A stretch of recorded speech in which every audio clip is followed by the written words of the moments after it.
अच्छा, last time हम लोगों ने फॉर्मेट सेल्स और कुछ फंक्शंस के बारे में पढ़ा था, सम एंड प्रोडक्ट वगैरह।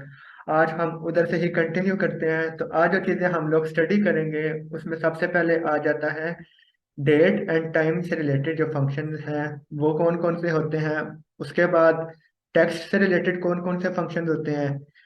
उसके अलावा मैथ और लॉजिकल ऑपरेटर्स एक्सेल में कौन कौन से हैं और वो उनके सिंबल्स क्या हैं। फिर हम इफ स्टेटमेंट को देखेंगे। उसके बाद average formula, sum if, count if and average if. और लास्ट में हम देखेंगे फिल्टर एंड सॉर्ट और टेबल्स। तो सबसे पहले हम आ जाते हैं डेट एंड टाइम के फंक्शंस के मुतालिक। तो सबसे पहला पॉइंट ये है कि हम एक्सेल में ये कैसे पता लगा सकते हैं कि आज की डेट क्या है। तो उसके लिए जो फार्मूला यूज होता है माइक्रोसॉफ्ट एक्सेल में वो होता है टुडे का फंक्शन। तो अगर मैं चाहता हूं कि माइक्रोसॉफ्ट एक्सेल मुझे आज की डेट बताए क्या है तो मैं इधर लिखूंगा इक्वल्स टू टुडे। उसके बाद मैं ब्रैकेट ओपन एंड क्लोज करूंगा तो मेरे पास आज की डेट आ जाएगी। ठीक है, ये हमारा हो गया कि अगर हमने माइक्रोसॉफ्ट एक्सेल में today today date find out करनी है तो उसका फार्मूला है इज इक्वल टू टुडे। इसी तरह अगर हम आज की डेट और आज का टाइम दोनों मिला के देखना चाहते हैं, यानी टाइम स्टैम्प जिसे कहते हैं, तो उसके लिए फंक्शन यूज होता है नाउ का। इज इक्वल टू NOW और उसके बाद ब्रैकेट ओपन एंड क्लोज। तो ये हमारे पास अभी वाला टाइम जो कि मेरे कंप्यूटर का हुआ है 9:41 PM। तो ये जैसे ये टाइम चेंज होता रहेगा तो ये रिफ्रेश होके टाइम भी हमारा अपडेट होता रहेगा। तो ये हो गया डेट, टुडे डेट। और ये हमारा हो गया टाइम, नाउ। ठीक है, ये हमारे दो चीजें हो गई। नेक्स्ट हम देखते हैं कि अगर आपके आपका आपको डेट ऑफ बर्थ दी हो तो उससे आप एज कैसे फाइंड आउट करेंगे। तो उसको करने के लिए सबसे पहले मैं यहाँ पे लिख लेता हूँ डेट ऑफ बर्थ। जिस तरह मैं डेट ऑफ बर्थ, तो मैं यहाँ पे कोई फर्जी डेट लिख देता हूँ। जिस तरह किसी की डेट ऑफ बर्थ है 6 नवंबर टू 2002। तो मैं ये देखना चाहता हूँ कि इसकी करंट एज कितनी है। तो उसके लिए मुझे क्या चाहिए होगा, आज के दिन से लेकर उसके डेट ऑफ बर्थ के दरमियान डिफरेंस कितना है और उसको ईयर्स में बताना है। तो उसके लिए जो फंक्शन यूज होता है उस फंक्शन का नाम है डेटेड इफ। इसको मैं पहले यहाँ पे साइड पे लिख लेता हूँ, डेटेड डेटेड इफ। अब ये कैसे यूज करना है, इसको यूज करने के लिए मैं यहाँ पे सबसे पहले लिखूंगा is equal to dated if. उसके बाद मैं लगाऊंगा ब्रैकेट। ब्रैकेट लगाने के बाद मैं स्टार्ट डेट लिखूंगा।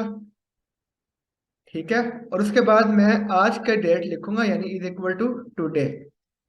ये दोनों लिखने के बाद मैं आगे लिखूंगा वाई। वाई का मतलब है ईयर। तो इसको जब मैं ओके करूंगा तो मेरे पास उसकी एज आ गई है। इसको मैं एक दफा रिपीट कर देता हूँ। अ, अगर आपको किसी भी शख्स की डेट ऑफ बर्थ पता हो तो हम।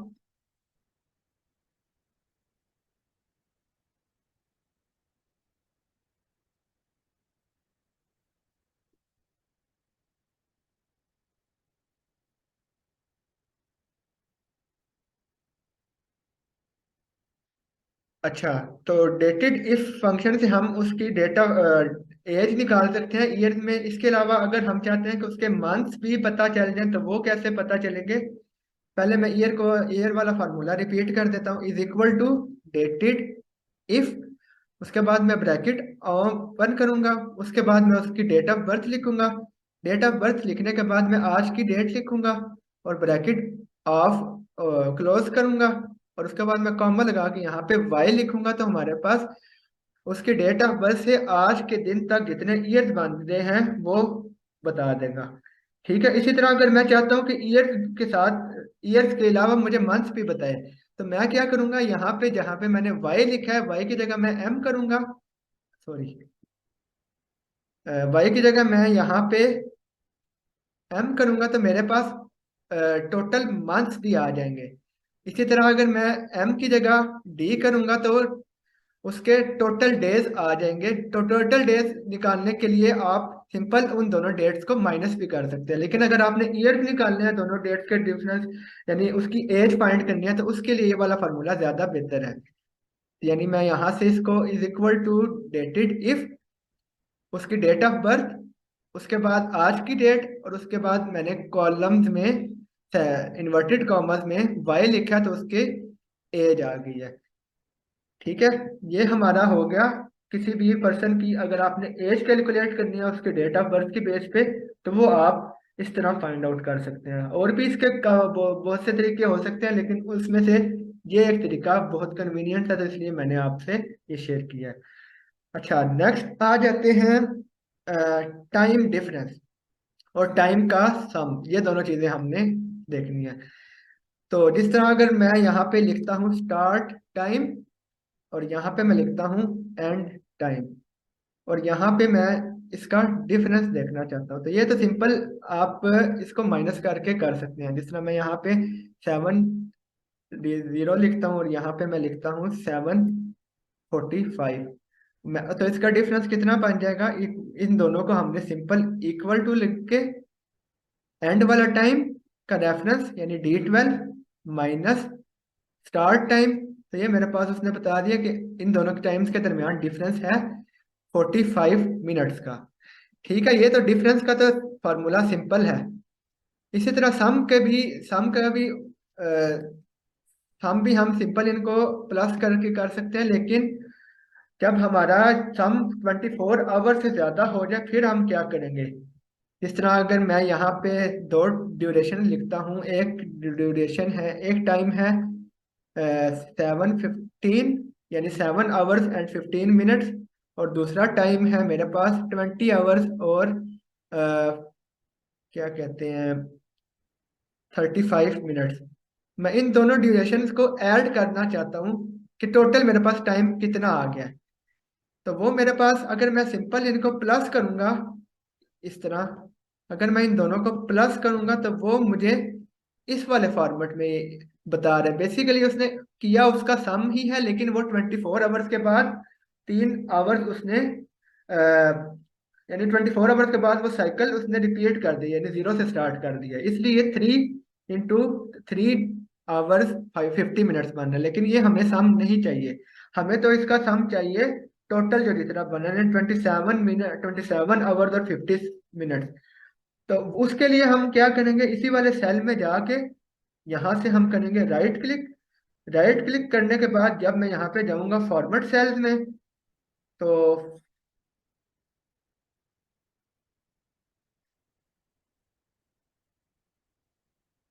फॉर्मेट सेल्स में जाने के बाद इस टाइम का जब मैं फॉर्मेट चेंज करूँगा, यहाँ से मैं इस वाले फॉर्मेट के बजाय ये जो 37 30 55 वाला फॉर्मेट है, इसको अगर मैं क्लिक करता हूँ तो मैं ओके करता हूँ, तो अब ये मेरा टोटल टाइम बता रहा है। तो अब मैं इधर टाइम कोई भी मैं इधर मैं अगर फर्ज करें लिख देता हूँ 30 आवर्स और 45 मिनट, तो इसने टोटल करके उस टाइम को बता दिया है। ठीक है, तो इस तरह इस वाले तरीके से हम लोग मल्टीपल ड्यूरेशंस को ऐड कर सकते हैं। जिस तरह अगर हमारे पास 5 से 7 ड्यूरेशन है, तो उसको भी हम इजीली इसी वाले तरीके से हम कर सकते हैं।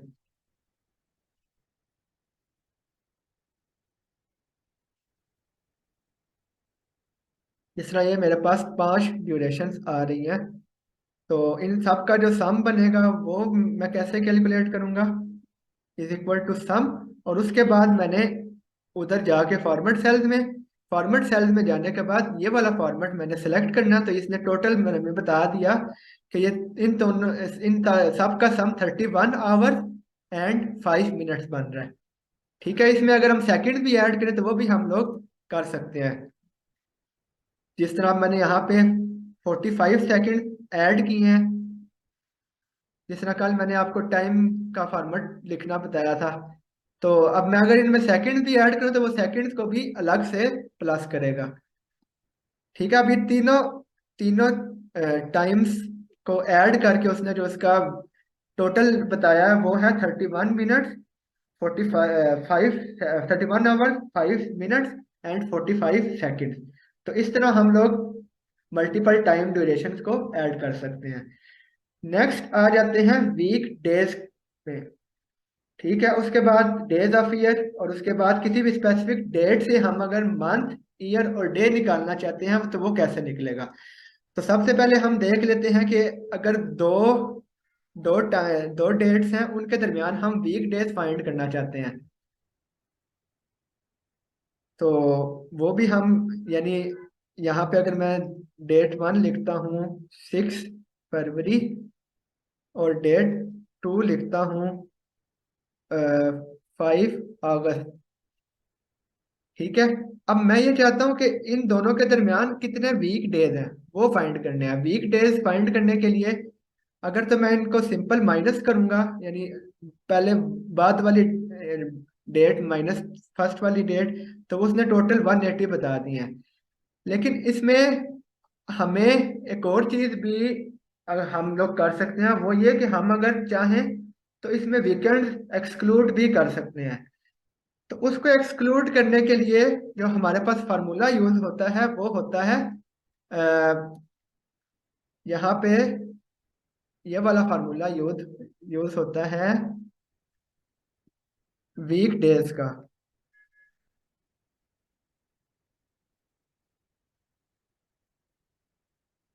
जिसकी मदद से हम लोग उसको, ये नेटवर्क डेज का फार्मूला यूज होता है जिसकी मदद से हम लोग उन दोनों डेट्स के दरमियान सिर्फ और सिर्फ वर्किंग डेज भी फाइंड आउट कर सकते हैं। जिस तरह अगर मैं ये वाला फार्मूला यूज करूं, इस फार्मूले का नाम है नेटवर्क डेज। ठीक है, नेटवर्क डेज फार्मूले की मदद से हम लोग दो डेट्स के दरमियान सिर्फ वर्किंग डेज की तादाद भी फाइंड आउट मालूम कर सकते हैं। तो यहाँ पे मैं लिखता हूँ उसी तरह is equal to network days, फिर मैं ब्रैकेट ओपन करूंगा। सबसे पहले वो पूछ रहा है कि स्टार्टिंग डेट क्या है। स्टार्टिंग डेट हमारे पास ये वाला सेल है। उसके बाद मैं कॉमा लगा के एंड डेट फाइंड आउट करूंगा। एंड डेट सेलेक्ट करने के बाद आगे वो पूछ रहा है हॉलीडेज। तो वो मैं यहाँ पे मैं इधर अगर 2 हॉलीडेज, बेसिकली वो पूछ रहा है कि एक वीक में कितनी हॉलीडेज है, तो मैंने इधर 2 कर दिया। तो वो उस हिसाब से उसने बता दिया कि टोटल वर्किंग डेज हमारे पास 130 बनते हैं। इसी तरह अगर मैं हॉलीडे 1 करता हूँ, यानी अगर सिर्फ तो मेरे उसी हिसाब से इसको चेंज हो जाते हैं। अच्छा, नेक्स्ट आ जाते हैं day of the extracting month year and day from a specific date. तो मैं यहाँ पे एक स्पेसिफिक डेट लिख लेता हूँ 6 फरवरी 2022। ठीक है, अब मैं ये चाहता हूँ जिस तरह हमारे पास मल्टीपल डेट्स हैं कुछ, और मेरे पास 3 और कॉलम्स हैं जिसमें मैंने उनके ईयर मंथ और डेज अलग करने हैं। तो तो अगर तो मैं मैन्युअली लिखना शुरू हो जाऊंगा तो जब बहुत ज्यादा डाटा हो जाएगा तो उसके लिए मेरे पास, यानी ये काफी एक टाइम कंज्यूमिंग टास्क है। तो इसके बजाय हम लोग फार्मूला यूज करके भी ये कर सकते हैं। तो वो फार्मूला क्या है, यानी अगर हमने ईयर निकालना है तो सिंपल ईयर का फंक्शन यूज होता है, इज इक्वल टू ईयर के बाद ब्रैकेट ओपन। ब्रैकेट ओपन करने के बाद मैं यहाँ पे डेट का रेफरेंस दूंगा और उसके बाद ब्रैकेट क्लोज करूंगा। तो उसने बता दिया ये वाली डेट 2022 ईयर में है। इसी तरह मैं मंथ अगर चाहता हूँ कि कौन सा मंथ है, तो यहाँ से मैं इज इक्वल टू मंथ, उसके बाद ब्रैकेट ओपन करने के बाद मैं इस वाली डेट को सेलेक्ट करूंगा तो मेरे पास ये बता दिया उसने कि सेकंड मंथ है। इसी तरह अगर मैं डे करना चाहता हूँ तो इज इक्वल टू डे, आगे सीरियल नंबर, तो उसने बता दिया 6th डे है। तो अब मैं इजीली इसको ट्रैक डाउन कर सकता हूँ। तो मेरे पास उसने सारी डेट्स और मंथ्स को अलग अलग कर दिया है। तो ये हमारा हो गया, यानी अगर हमने ईयर मंथ और डेज अलग करना है किसी भी डेट से, तो वो कैसे हम कर सकते हैं। नेक्स्ट हम आ जाते हैं टेक्स्ट में, यानी टेक्स्ट के ऊपर जो जो से फार्मूला यूज होते हैं वो कौन कौन से हैं। तो फर्स्ट फर्स्ट जो फार्मूला है वो कंकैटिनेट का है, और सेकंड ये टेक्स्ट टू कॉलम्स, और उसके अलावा फाइंड एंड सर्च। तो इनको बारी बारी हम लोग डिस्कस करते हैं। तो सबसे पहला जो फंक्शन हमने आज स्टडी करना है टेक्स्ट से रिलेटेड वो है कंकैटिनेट। कंकैटिनेट का जो बेसिकली उर्दू में मतलब होता है वो होता है जोड़ना। तो यानी अगर आपके पास मल्टीपल सेल्स में डिफरेंट टेक्स्ट लिखा हो, डिफरेंट टेक्स्ट लिखे हुए हैं, जिस तरह मैं टेक्स्ट यहाँ पे लिख देता हूँ, टेक्स्ट वन। इसी तरह मेरे पास मल्टीपल सेल्स में यानी ये 10 टेक्स्ट लिखे हुए हैं। अब मैं ये चाहता हूं कि इन तमाम टेक्स्ट को एक ही सेल में कंबाइन कर दूं। तो वो कैसे होगा, उसके लिए हम लोग यूज करते हैं कंकैटिनेट का फंक्शन। अब ये कंकैटिनेट का फंक्शन कैसे हम यूज करते हैं, सबसे पहले हम ऊपर जाते हैं फार्मूला बार में। फार्मूला बार में जाने के बाद मैं लिखूंगा यहाँ पे इक्वल्स टू। इक्वल्स टू लिखने के बाद मैं यहाँ पे लिखूंगा CONCATENATE कंकैटिनेट। उसके बाद ब्रैकेट लगाऊंगा। ब्रैकेट लगाने के बाद वो पूछ रहा है टेक्स्ट वन कौन सा है, और इसी तरह बाकी टेक्स्ट की रेंजेस को वो पूछ रहा है। तो मैं पहले टेक्स्ट को सिलेक्ट करूंगा, उसके बाद मैं ओवरऑल इसको सिलेक्ट करूंगा, तो मेरे पास इसका इसका सम वो कंबाइन हो गया। लेकिन अगर मैं इस तरह इनको रेंज में करूंगा तो वो, अगर मैं इसको रेंज की फॉर्मेट में करूंगा तो वो मेरे पास एक सेल के बजाय वो सारे सेल में उसने लिख दिया। लेकिन मुझे तो एक ही सेल में चाहिए। तो एक सेल में जाने के लिए, एक सेल में लिखने के लिए मुझे इन सारे टेक्स्ट को कॉमा की फॉर्म, कॉमा सेपरेटेड करके लिखना होगा। ठीक है, यानी इस तरह। तो जब मैं इन सारे सेल्स को सेलेक्ट करूंगा, अब मैं ओके करूंगा, तो एक ही अ, ये एक ही सेल में सारे टेक्स्ट लिख लिए हैं, सारे टेक्स्ट उसने बता दिए हैं। तो ये बेसिकली मकसद होता है कंकैटिनेट फंक्शन का। नेक्स्ट उसके बाद आ जाते हैं टेक्स्ट टू कॉलम। जिस तरह कल मैंने आपसे एक डाटा टाइप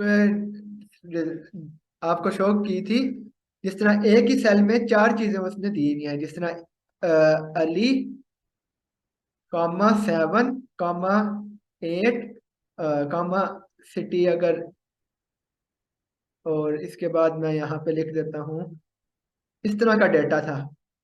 ठीक है, इसी तरह मैं एक और लिख लेता हूँ।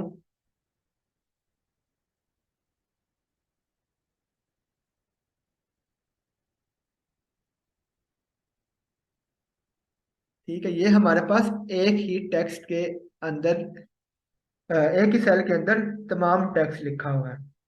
तो मैं ये चाहता हूँ कि ये जो टेक्स्ट है जो कॉमास के साथ सेपरेटेड है वो अलग अलग हो जाए, यानी सेपरेट हो जाए। तो वो सेपरेट करने के लिए हम लोग जो यहाँ पे एक्सेल की फंक्शनैलिटी यूज करते हैं उसे हम कहते हैं टेक्स्ट टू कॉलम्स। तो टेक्स्ट टू कॉलम्स वाले फंक्शन यूज करने के लिए मैं क्या करूंगा, इनको सेलेक्ट करूंगा। सेलेक्ट करने के बाद मैं जाऊंगा डाटा में। डाटा में जाने के बाद मेरे पास ऑप्शन आ रहा होता है टेक्स्ट टू कॉलम्स का। तो मैं इसको सेलेक्ट करूंगा। सेलेक्ट करने के बाद वो पूछ रहा है कि उस, यानी आपने अपने डाटा को किस चीज के साथ सेपरेट करना है। तो मेरे पास जो, उसे हम कहते हैं डिलीमीटर। तो डिलीमीटर यानी डिलीमीटर यानी बेसिकली ये जो डाटा टाइप्स को क्या चीज सेपरेट कर रही है, तो वो हमारी चीज सेपरेट कर रही है कॉमा। तो मैं यहाँ से कॉमा को सिलेक्ट करूंगा। कॉमा को सिलेक्ट करने के बाद जब मैं नेक्स्ट करूंगा और फिनिश करूंगा, तो ये उसने इस डाटा को चार कॉलम में स्प्लिट कर दिया। तो इस तरह हम, अगर हमें पता हो कि अपने एक सेल में कोई डिलीमीटर हमें पता हो, तो हम उस डिलीमीटर की अ, मदद से हम लोग उसको कॉलम में स्प्लिट कर सकते हैं। नेक्स्ट आ जाते हैं फाइंड एंड सर्च के ऑप्शन में।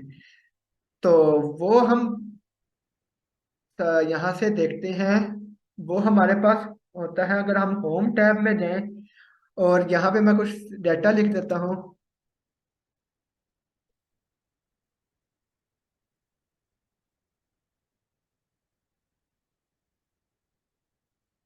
कुछ इस तरह का मैंने यहाँ पे डेटा सेट बना दिया है। तो अब मतलब अगर मेरे पास इस तरह का बहुत ज्यादा बल्क में डाटा सेट है और उसमें आए से आपने कुछ स्पेसिफिक टेक्स्ट स्पेसिफिक चीज फाइंड आउट करनी है, तो उसके लिए माइक्रोसॉफ्ट एक्सेल में फाइंड का फंक्शन होता है। फाइंड का फंक्शन आपका माइक्रोसॉफ्ट एक्सेल में कहाँ से होगा, उसको हम एक्सेस करने के लिए कीबोर्ड से प्रेस करेंगे कंट्रोल प्लस एफ। ठीक है, कंट्रोल प्लस एफ प्रेस करेंगे तो मेरे पास फाइंड का फंक्शन ओपन हो जाएगा।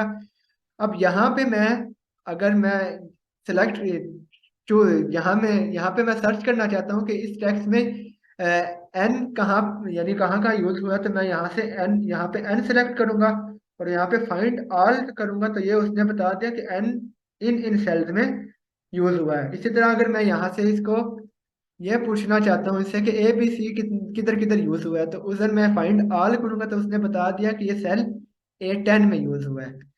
ठीक है, इसी तरह फाइंड के साथ एक और फंक्शन होता है रिप्लेस का। तो जिस तरह अगर मेरे पास ये कुछ टेक्स्ट है,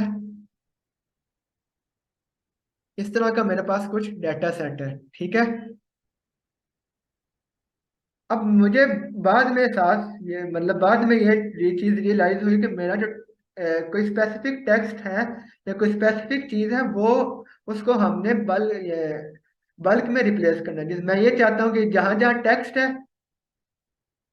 वहां वहां टेक्स्ट की जगह उसको कोई नेम से हम रिप्लेस करना चाहते हैं। तो वो हम कैसे करेंगे, यानी दोबारा से हम जाते हैं। फाइंड के लिए हम लोगों ने कंट्रोल एफ प्रेस किया था और रिप्लेस के लिए हम लोग कंट्रोल प्लस एच प्रेस करेंगे। तो अब मैं कंट्रोल प्लस एच को प्रेस करूंगा तो यहाँ पे मैं ये चाहता हूँ कि जहां जहां पे टेक्स्ट लिखा है वहां वहां पे ए बी सी लिख दे। तो वो मैं कैसे करूंगा, यहाँ पे लिखूंगा यानी फाइंड बट टेक्स्ट और यहाँ पे मैं उसको रिप्लेस करना चाहता हूँ ए बी सी से।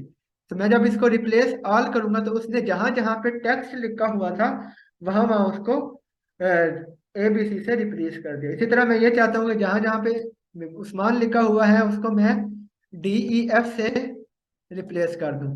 तो मैं वो फाइंड वर्ड में लिखूंगा उस्मान और रिप्लेस विद उसे कर दूंगा डी ई एफ से। तो ये मैंने जब इसको रिप्लेस ऑल किया तो उसने उन सब एंट्रीज को एक ही साथ रिप्लेस कर दिया डी ई एफ से। तो ये हमारा हो गया फाइंड एंड रिप्लेस का फंक्शन।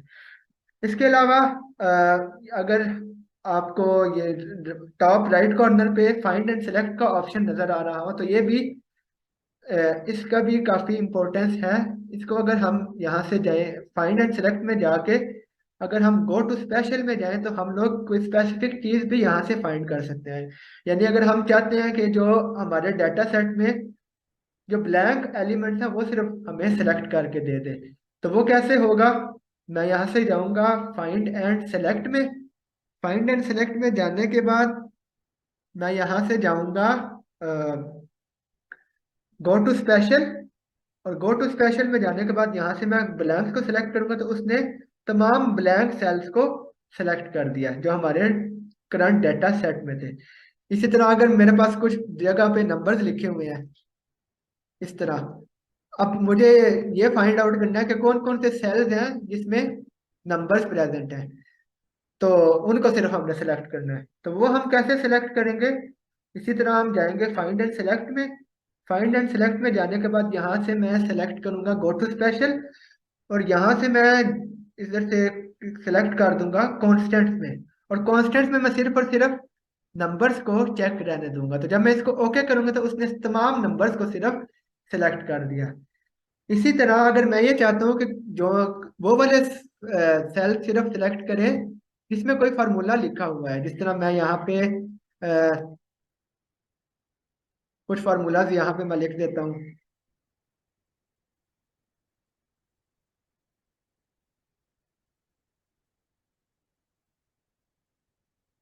ये तीन तीन जगह पे मैंने यहाँ पे फार्मूलाज लिख दिए हैं। अब मैं ये चाहता हूँ कि मैं इस पूरी शीट में सिर्फ वो सेल सेलेक्ट करूँ जिनमें फार्मूलाज हैं। तो वो हम लोग कैसे करेंगे? दोबारा हम लोग जाएंगे फाइंड एंड सेलेक्ट में।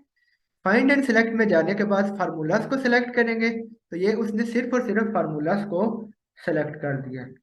तो ये हमारा क्लियर हो गया कि find and search, find and select और को हम माइक्रोसॉफ्ट एक्सेल में किस तरह यूज करते हैं।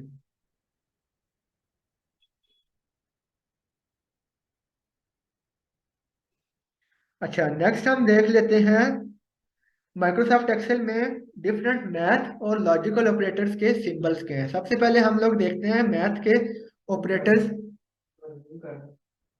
नहीं, मैं उधर मैथ के जो डिफरेंट ऑपरेटर्स हैं वो कौन कौन से हैं, तो मैं यहाँ पे आपको तो बत, तो सबसे पहले जो एडिशन के लिए जो यूज होता है वो प्लस का सिंबल यूज होता है।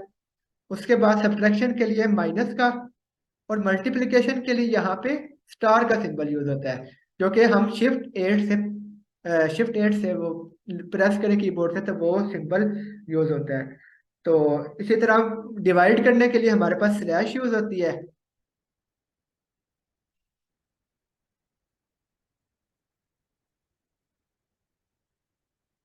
डिवाइड करने के लिए स्लैश यूज। उसके बाद एक्सपोनेंशिएशन के लिए ये इन्वर्टेड वी वाला सिंबल यूज होता है। ये हमारा शिफ्ट प्लस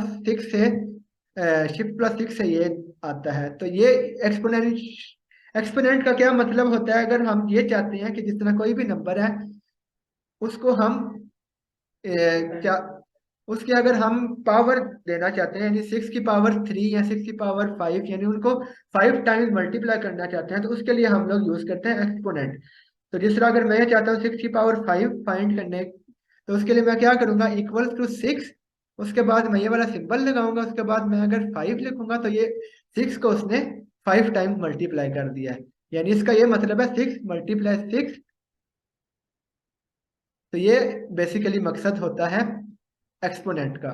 और लास्ट में आ जाते हैं पेरेंथेसिस के, यानी क्लोजिंग, ओपनिंग और क्लोजिंग पेरेंथेसिस, यानी जो ब्रैकेट्स होती हैं उन्हें उनका जो सिंबल होता है वो है राउंड ब्रैकेट्स का, ये वाले होता है।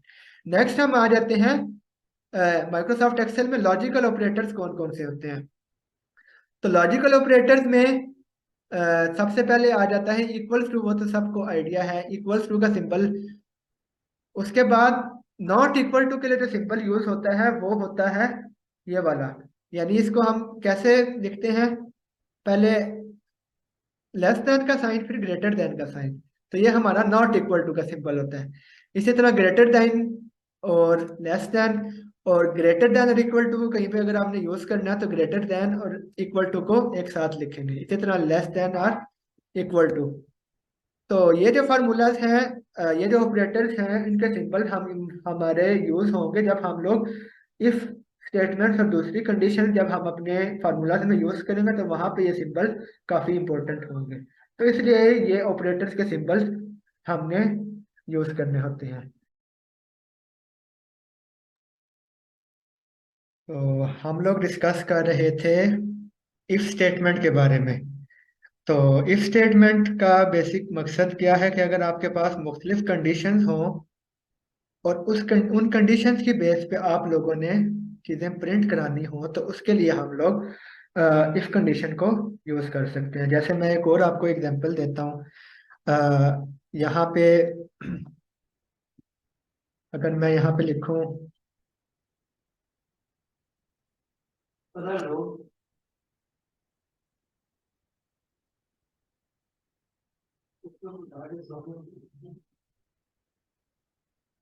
यहाँ पे मेरे पास कुछ डाटा है जिसमें जिसमें मैंने लिखा हुआ है यस और नो। तो अब मैं नेक्स्ट वाले सेल में ये प्रिंट कराना चाहता हूँ कि अ, अगर मेरे कॉलम ए में यस है तो प्रिंट हो 0, और कॉलम ए में अगर नो है तो प्रिंट हो 1। तो उसके लिए मैं क्या करूंगा, यहाँ पे मैं इफ वाला फार्मूला लगाऊंगा, इज इक्वल टू इफ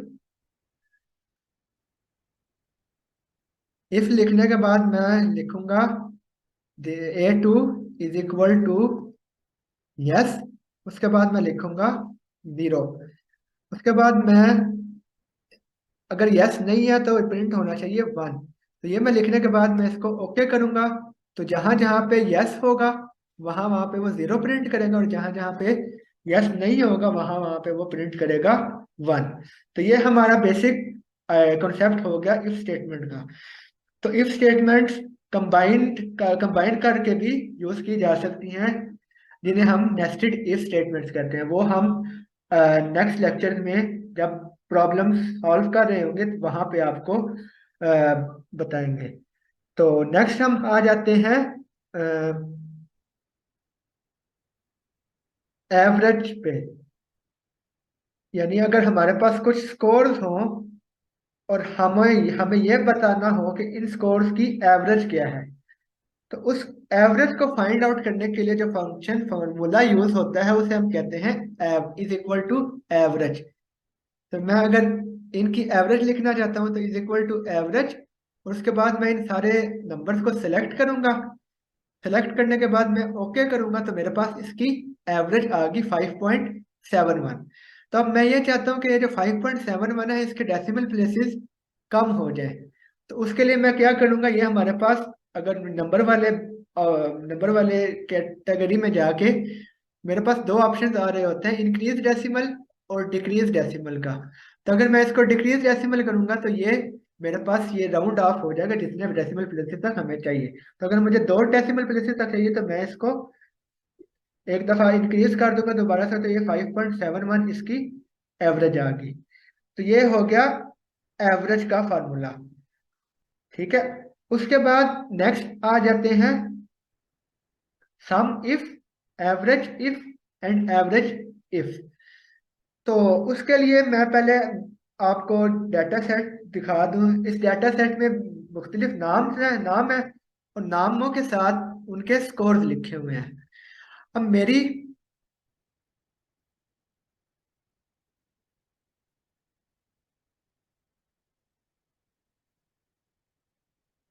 अच्छा, रोशान ने चैट में पूछा है कि राउंड ऑफ कैसे होता है।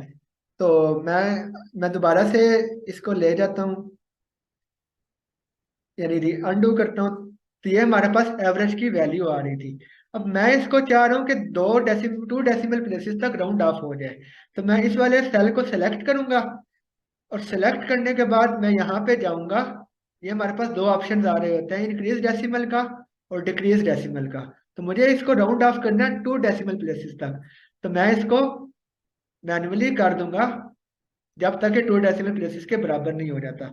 दूसरा हमारे पास क्या तरीका है, मैं कंट्रोल 1 प्रेस करूं और यहाँ से मैं डेसिमल प्लेसेस की तादाद अपनी मर्जी से रख सकता हूँ। जिस तरह अभी मेरे पास 10 है, मैं इधर इसको अगर 2 पे सेट करूंगा तो ये मेरे पास 2 डेसिमल प्लेसेस तक राउंड ऑफ हो गया।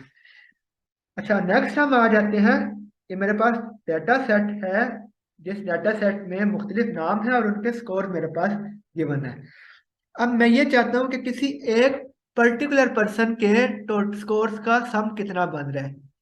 जिस तरह मेरे पास, अगर मैं ये चाहता हूँ कि जो इन डाटा में जहां जहां अहमद यूज हुआ है उनका स्कोर टोटल करके कितना बन रहा है, तो उसके लिए जो फार्मूला यूज होता है उसे हम कहते हैं सम इफ।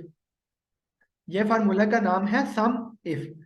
तो सम इफ को यूज करने का जो तरीका है वो तरीका ये है कि यहाँ पे हम लोग सबसे पहले इधर से सिलेक्ट कर देंगे अहमद। यहाँ पे मैंने वही कल जिस तरह मैंने आप लोगों को बताया था कि ड्रॉप डाउन मेन्यू किस तरह यूज करते हैं, तो मैंने यहाँ पे नामों का ड्रॉप डाउन बनाया हुआ है। और अब मैं ये चाह रहा हूँ कि अहमद के जो स्कोर्स हैं उनका टोटल कितना आ रहा है। तो मैंने यहाँ से अहमद को सिलेक्ट कर लिया। अहमद को सिलेक्ट करने के बाद मैं इस वाले सेल में जाऊंगा, सेल E4 में। यहाँ पे मैं लिखूंगा is equal to sum if. अब सम इफ लिखने के बाद मैं ब्रैकेट ओपन करूंगा। अब वो पूछ रहा है कि जिस चीज को हमने फाइंड करना है उसकी रेंज क्या है, यानी वो पूछ रहा है नाम कहाँ पे, नामों की रेंज किधर है। तो हमारी रेंज है A2 से लेकर A15 तक। तो मैं इन फर्स्ट वाले सेल को सिलेक्ट करके इसको ड्रैग डाउन करूंगा लास्ट सेल तक। उसके बाद में जब मेरे सारे सेल सिलेक्ट हो जाएंगे मैं कॉमा लगाऊंगा अब वो पूछ रहा है कि इस रेंज में से हमें कौन सा नंबर चाहिए, हमें कौन सा नाम चाहिए। तो वो हमने सेल D4 में लिखा हुआ है, तो यहाँ पे मैं इस सेल को सिलेक्ट करूंगा, उसके बाद मैं कॉमा लगाऊंगा। अब वो पूछ रहा है कि सम रेंज मेरे पास क्या है। तो सम रेंज हमारे पास है सेल बी से ले कॉलम B2 से लेकर B15 तक। तो मैं B2 को सिलेक्ट करूंगा और उसके बाद मैं ड्रैग करके इसको B15 तक लेके जाऊंगा। अब इसको सिलेक्ट करने के बाद मैं अगर जब ब्रैकेट को क्लोज करूंगा तो मेरे पास जो अहमद के स्कोर है उनका सम करके आ गया 17। इसी तरह अगर मैं इसको चेंज करके अली करता हूँ तो उसने अली के स्कोर भी बता दिए जो कि 9 है। इसी तरह अगर मैं चाहता हूँ कि असलम के टोटल स्कोर कितना बन रहा है तो वो हो गया 11। अच्छा, सेम हमारा जो जिस तरह सम इफ होता है उसी तरह सम इफ्स भी होता है। अब सम इफ्स सॉरी एवरेज इफ भी होता है। यानी अगर हम चाहते हैं कि इन डाटा सेट में जहां जहां असलम यूज हो रहा है उन तमाम नंबर्स की एवरेज कितनी बन रही है, यानी असलम के स्कोर्स की एवरेज कितनी बन रही है। तो उसके लिए क्या हम करते हैं, जो फंक्शन यूज होता है उसे हम कहते हैं सम काउंट एवरेज इफ। तो उसके लिए उसको लिखने के लिए सबसे पहले हम लिखेंगे इक्वल टू, उसके बाद एवरेज। एवरेज लिखने के बाद मैं आगे लिखूंगा इफ, फिर मैं ब्रैकेट लगाऊंगा और ब्रैकेट लगाने के बाद मैं सबसे पहले उसी रेंज को सिलेक्ट करूंगा जिसमें हमारे पास नाम मौजूद है। उसके बाद मैं कॉमा लगाऊंगा और अपने क्राइटेरिया को सिलेक्ट करूंगा, और क्राइटेरिया को सिलेक्ट करने के बाद मैं फिर से कॉमा लगाऊंगा और मैं आप सिलेक्ट करूंगा कि एवरेज की रेंज हमारे पास कौन सी है। तो वो मेरे पास ये पूरी रेंज है। तो इन सब को सिलेक्ट करने के बाद जब मैं ब्रैकेट क्लोज करूंगा तो उसने बता दिया कि जो असलम के स्कोर्स की एवरेज आ रही है वो है 3.66667। तो इसको मैं 2 डेसिमल प्लेसेस तक अगर मैं इसको राउंड ऑफ करता हूँ तो मेरे पास 3.67 बन रहा है। तो इसी तरह अगर मैं इसको चेंज करके अली करता हूँ तो उसकी एवरेज बन रही है 4.50। इसी तरह अकरम की 7.17 और अ, असलम की 3.67। तो ये हमारा फार्मूला हो गया एवरेज इफ का। अच्छा, अब नेक्स्ट हमारे पास जो ऑप्शन आता है काउंट इफ का, यानी अब हमारी जो डिमांड है वो ये डिमांड है कि हमारे इस डेटा सेट में अहमद कितनी दफा रिपीट हुआ है। तो वो कैसे हम लोग फाइंड आउट करेंगे, उसके लिए जो फार्मूला यूज होता है उसे हम कहते हैं काउंट इफ। अब काउंट इफ के लिए सेम हमने इसी वाले इसी पैटर्न को फॉलो करना है जो हमने इन दोनों के लिए राइट किया है। तो सबसे पहले मैं लिखूंगा इज इक्वल टू, उसके बाद मैं लिखूंगा काउंट। काउंट लिखने के बाद मैं लगाऊंगा bracket. Bracket sorry count if.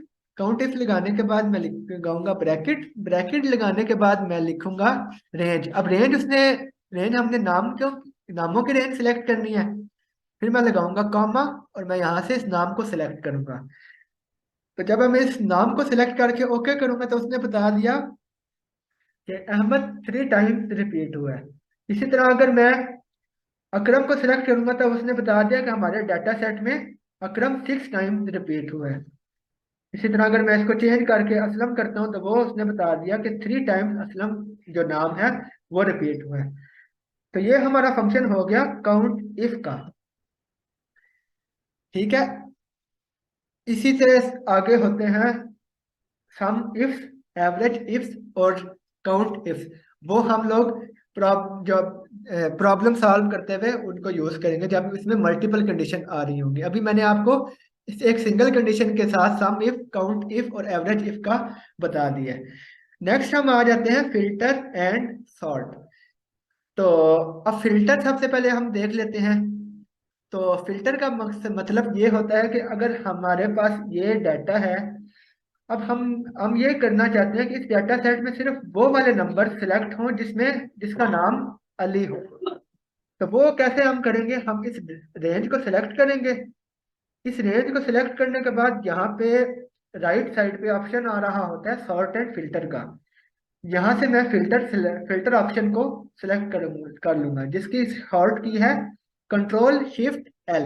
तो मैं जब इसको सिलेक्ट करूंगा तो मेरे पास ये ड्रॉप डाउन ऑप्शन सेलेक्ट हो गए हैं। अब मैं यहाँ से ये चाहता हूँ कि सिर्फ और सिर्फ अली वाले जो नाम है वो उसका डाटा सिर्फ मेरे पास फिल्टर होके आ जाए। तो मैं यहाँ से अली को सिलेक्ट करूंगा मतलब यहाँ से मैं इस वाले ऑप्शन को सिलेक्ट करके यहाँ से पहले मैं अनचेक करूंगा सबको, और उसके बाद मैं किसी एक नाम को सिलेक्ट करके ओके करूंगा, तो मेरे पास सिर्फ और सिर्फ इस डेटा सेट में जहां जहां अली है वो वाला डाटा सेट मेरे पास फाइंड आउट होके आ गया। इसी तरह अगर मैं इसको अली और अहमद दोनों का देखना चाहता हूँ तो मेरे पास इस डाटा रेंज में फिल्टर होके ये आ गया। इसी तरह मैं ये चाहता हूँ कि अगर असलम को सिर्फ हो तो वो मैं असलम को सिलेक्ट करूंगा तो मेरे पास असलम का सम आ जाएगा। तो दोबारा से अगर इसको फिल्टर हटा है, फिल्टर रीसेट करना चाहते हैं, तो यहाँ से मैं सिलेक्ट ऑल को दोबारा से प्रेस करूंगा तो मेरे पास दोबारा से वो अपनी ओरिजिनल स्टेट में डाटा वापस आ जाएगा। अच्छा, नेक्स्ट हम आ जाते हैं सॉर्ट में। तो अब मेरी जो यहाँ पे मैं कुछ और डाटा सेट लिख लेता हूँ। जिस तरह मैंने कुछ और नाम लिख दिए हैं, ठीक है। अब मैं ये चाहता हूँ कि ये जो डाटा है ये अरेंज हो जाए अब अल्फाबेटिक ऑर्डर ऑर्डर में, यानी पहले ए वाले नाम आए, फिर उसके बाद बी वाले, और इसी तरह अप टू जी। तो उसके लिए मेरे पास सेम उधर ही जाके मैं यहाँ से इसको सिलेक्ट कर दूंगा, sort from A to Z. तो जब मैंने sort from A to Z किया तो उसने इन डाटा इन नंबर्स को ए टू जेड अरेंज कर दिया। इसी तरह अगर मैं इसको चाहता हूँ कि जेड टू ए अरेंज करूँ, तो यहाँ से मैं इधर से जेड टू ए करूंगा तो पहले तो उसने इसको डिसेंडिंग ऑर्डर में अरेंज कर दिया है। सेम इसी तरह हम स्कोर्स को भी सॉर्ट आउट कर सकते हैं। यानी अगर मैं ये चाहता हूँ कि जो बड़े वाले स्कोर हैं वो पहले आए, और उसके बाद यानी हम डाटा को डिसेंडिंग ऑर्डर में अगर करना चाहते हैं तो लार्जेस्ट टू स्मॉलेस्ट हम इसको करेंगे तो हमारे पास टॉप से बॉटम नंबर्स,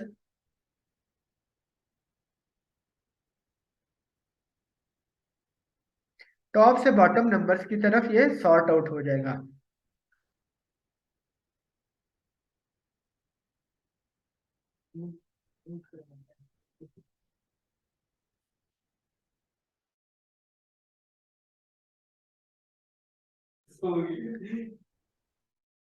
अच्छा, नेक्स्ट हम आ जाते हैं सॉर्ट और फिल्टर का कॉन्सेप्ट आप लोगों को क्लियर हो गया?